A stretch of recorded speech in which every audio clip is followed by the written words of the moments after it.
Number 8 ranked Ohio State Buckeyes are set to face off against the 7 seed Notre Dame Fighting Irish in the national championship game. We have two historic teams. Two teams that faced adversity early in the season. Two teams that faced adversity to get to this moment. Two teams looking to reach the top of the college football world once again. The Gold Helmets versus Scarlet and Gray, but only one trophy to be hoisted. What a matchup we have for the first annual 12-team playoff. This is the 9th all-time meeting between the Notre Dame Fighting Irish and the Ohio State Buckeyes, but it's been pretty lopsided. Ohio State has won the last 6 matchups in a row, and they're looking to continue that trend on Monday in the national championship game. I want to stop for a second and just give props to both programs. Ryan Day and Marcus Freeman were on the hot seat, I'd say, especially after the NIU loss and then especially after the Michigan loss. Both franchises were calling, or both fan bases were calling for both of these head coaches to either be fired or for some change to happen in the program. To be able to turn around their season like they have, to win 3 great games in the playoffs and to get to the national championship shows a lot about their leadership and their coaching, so props to them. And like I said, both of these teams had to work to get to this standpoint. Ohio State had to beat Tennessee, Oregon, and Texas, arguably the hardest route to the national championship. And Notre Dame had to beat Indiana, Georgia, and Penn State. Also some tough games in there as well. And because of who these two teams have beaten to get to this standpoint, I can say confidently that whoever wins this game will be an undisputed national championship, which is kind of the glory of the 12-team playoff, that everybody pretty much has to beat everybody, and at the end we will crown a national championship that has pretty much no controversy around it. So let's get into the game plan. For Ohio State, it's pretty simple. Keep the pocket clean for Will Howard.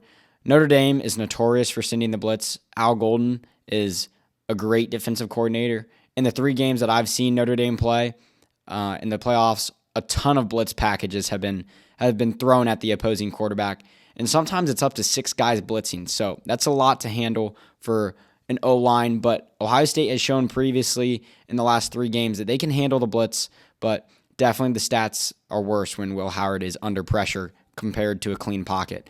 So that's number 1 for the Buckeyes. Next, just like we saw in the game for Texas, Jeremiah Smith is getting doubled, tripled. He's getting a ton of coverage on him, and rightfully so. I mean, he put up a combined 200-something yards in the first 2 games combined with 3 or so touchdowns.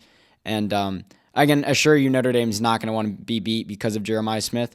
So they're going to probably have the same game plan as Texas. And just like in Texas, more key role players need to step up like they did. Carnell Tate had an amazing night, around 90 catches.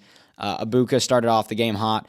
And then other than that, Travion Henderson and Quinshon Judkins need to keep doing their thing, keep picking up yards to keep the offense momentum going. So that's another big part of the game plan because Jeremiah Smith brings a lot of attention to this defense. And lastly for Ohio State is how will the Ohio State team do against Riley Leonard? We saw versus Oregon when Dylan Gabriel and the Buckeyes first met this season that he gave the defense a lot of trouble with his legs. But since then, we've seen them improve. They stopped Nico from Tennessee in the first round, stopped Dylan Gabriel in the second round, and then Quinn Ewers, although you don't think of him as a elusive quarterback, except for 1 or 2 plays, they were able to keep him in the pocket pretty well. So they're going to need to do that again for a 4th time to pretty much limit the skill the offense has, because the offense is surrounded around the run game, so if the run game does not get going for Notre Dame, it's a big problem. And then building off that, not only Leonard's run game, but the rushing backs, they need to do what they've been doing to get to this point. And like I said, run game's big for Notre Dame. So if you don't get the run game going, the passing game's going to struggle too because the Ohio State defense is elite, arguably the best in the country. And when they know for sure a run is not going to happen, you don't want to give that insider information to Lathan Ransom and Caleb Downs and Sony Styles to go make a play. With all that being said, Ohio State and Notre Dame both deserve to be in this game. There's no controversy around that. They have left no doubt in all 3 of their matchups so far.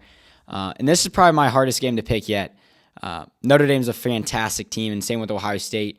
Although they weren't as explosive versus Texas, for the majority of that game, they still had that edge over Texas, and you could mainly see that. But with everything to be considered, I will be taking my Ohio State Buckeyes to get their first national championship since 2014 to 2015 season and the first annual college football playoff.